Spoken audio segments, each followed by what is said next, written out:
Hey guys, hey guys, welcome back to another video. Today as you can tell by the background material here, I'm gonna be reviewing Bad Boys for Life. Now, the first Bad Boys I actually really do enjoy. It's probably honestly my favorite Michael Bay movie, but to be fair, I haven't really seen much. But out of the movies that I have seen, that one's my personal favorite. The sequel, on the other hand, while good in parts, I think it was more a bit meh. If I'm gonna be honest, like there are some good parts, I will admit. Yeah, I mean Will Smith and Martin Lawrence are probably the best part of this franchise, but yeah, for the most part, number two I wasn't that particularly too fond of. But what did I think of the third one? Well, before I do, first, it's best to go over the plot. The film opens with Mike Lowry and Marcus as they're driving through all over town to be able to get to the hospital, as we find out that Marcus's daughter has actually just given birth and Marcus is now a granddad. However, Marcus realized after staring into that baby's face that he can't keep being a cop and he's planning on retiring. But then Mike isn't really particularly too fond of that. But then somebody ends up putting a hit out on Mike, and he realized that somebody from his past is coming back to be able to kill him. So him and Marcus realize they need to be bad boys one last time. Now, with this movie, I really didn't particularly know what to expect from it. I mean, I did see the trailer, and I mean, of course, I saw the trailers when they came out, and I think the fact that, they might actually be very interesting, Hey, I mean, it's really nice to see Will Smith and Martin Lawrence doing another one of these movies. It's actually really cool. It's very much when Sylvester Stallone decided to finally do Rambo 5, or when Linda Hamilton finally decided to do Terminator Dark Fate. It's really cool to be able to see these actors that you've known for so long come back to a franchise that you love. Albeit, I don't think many people were asking for a Bad Boys 3, but personally, I think for what we have, I think it actually is surprisingly really good. So, I'm going to go over the positives of what works so well. Obviously, the best part of all these movies is the banter between Martin Lawrence and Will Smith. These two make these films work out really, really well. It's just the fact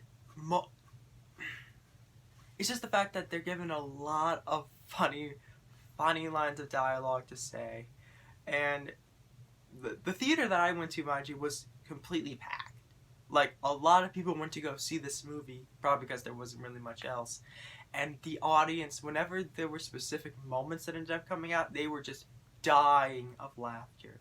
Also, speaking of theater experience, make sure when there's open seating available in a packed theater, try and figure out what do you think is probably the best seat, because the seat that I went to, it had a mostly empty row, aside from a few people here and there. But literally, in the row in front of me and the row behind me, there was an accident. In the row behind me, someone spilt their drink. Thankfully enough, nothing got on me, but the point is they still spilt it, and the people in the row in front of me spilt their box of, no, not Smarties, they spilt their box of, nerds. That's essentially what they spilt, but yeah, whenever you're sitting in a theater, be wary of everybody around you. But anyways, so yeah, the dialogue between Martin Lawrence and Will Smith is just as good as ever, and it shows the fact that even at 50 years old, these surpassing over 50, mind you, these guys are actually still really good and haven't lost the touch about what made them so great in the first place. I actually like how the fact that they actually try to get really emotional, and they actually try and explore further into the characters. Like, in the film, there's actually a character that connects to Mike's past back before he met Marcus and when they were partners, and I'm obviously not going to give it away for obvious spoiler reasons, but I honestly do think the fact that it is really cool, the fact that, they try and give the film at least more heart and try to make it more personal.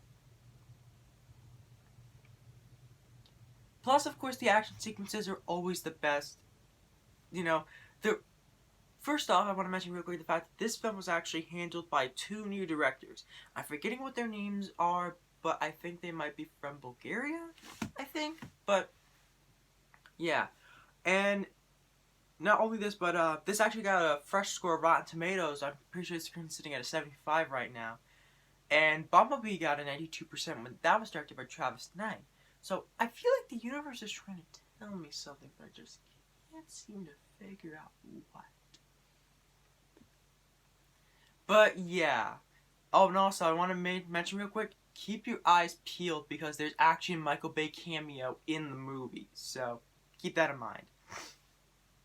Now, where exactly did I falter with the movie a little bit? Well, there were a few areas.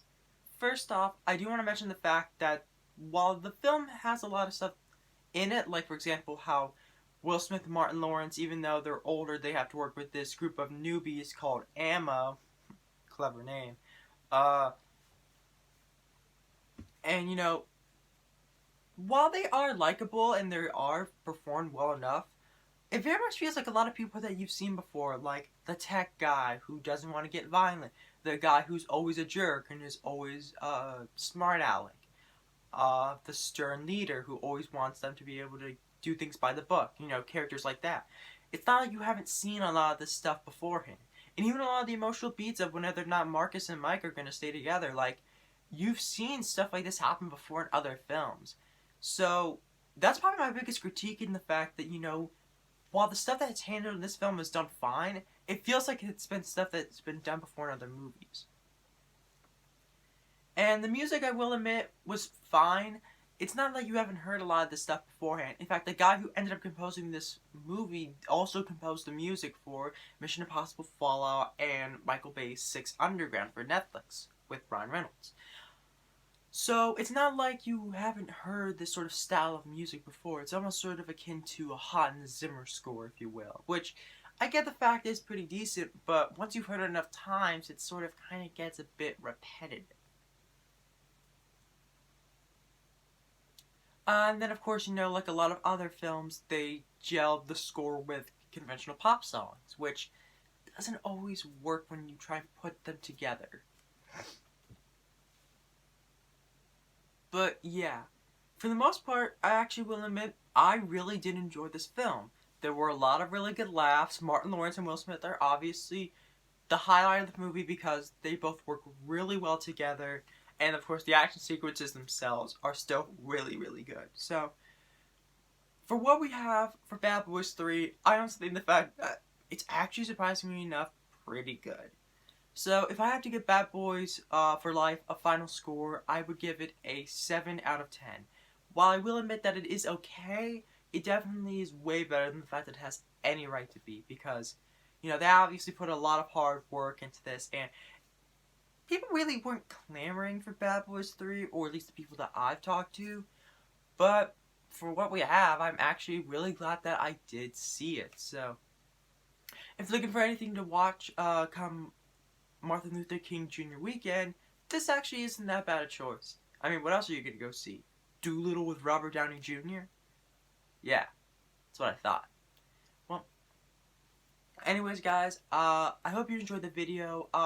Tune in soon as I actually have an upcoming review for another movie that I actually saw this weekend called Weathering with You, done by the man who did the film Your Name. So stay tuned for that review coming on later this weekend, and as always, stay gold.